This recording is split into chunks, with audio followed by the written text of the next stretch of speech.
അഹല്യയ്ക്ക് 30 വർഷത്തെ പാരമ്പര്യവും വിശ്വസ്തതയുമുണ്ട്. അഹല്യയിലെ വിദഗ്ധരായ ഡോക്ടർമാരുടെ ചികിത്സ കൊണ്ട് എനിക്ക് എന്റെ കാഴ്ചശക്തി പൂർണ്ണമായും തിരിച്ചു കിട്ടി. ഇപ്പൊ എനിക്ക് ഈസിയായി വായിക്കാം. നേത്ര സംരക്ഷണത്തിന് നമ്മുടെ അഹല്യ. ചാലോട് ജംഗ്ഷനിൽ കാറുകൾ കൂട്ടിയിടിച്ച് അപകടം. പുലർച്ചെ 5 മണിയോടെയായിരുന്നു സംഭവം. അപകടത്തിൽ ആർക്കും പരിക്കില്ല.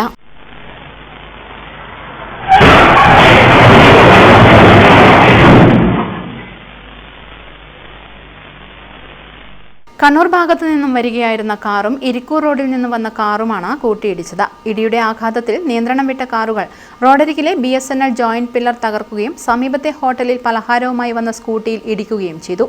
സ്കൂട്ടർ യാത്രികൻ തലനാരിഴക്കാണ് രക്ഷപ്പെട്ടത്.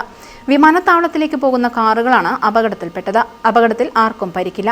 പുലർച്ചെ ആയതുകൊണ്ട് റോഡിൽ കൂടുതൽ ആളുകൾ ഇല്ലാത്തതിനാലാണ് ആളപായമൊന്നുമില്ലാതെ രക്ഷപ്പെട്ടത്. അടിക്കടി അപകടങ്ങൾ സംഭവിച്ചിരുന്ന ജംഗ്ഷനിൽ അടുത്ത കാലത്തായി അപകടങ്ങൾ കുറഞ്ഞിരുന്നു. വീണ്ടും അപകടങ്ങൾ സംഭവിക്കുമ്പോൾ നാട്ടുകാർ ഭീതിയിലാണ്. News bureau, Chalode. കരുതലിന്റെ സ്നേഹസ്പർശം AKG memorial cooperative hospital, Kannur.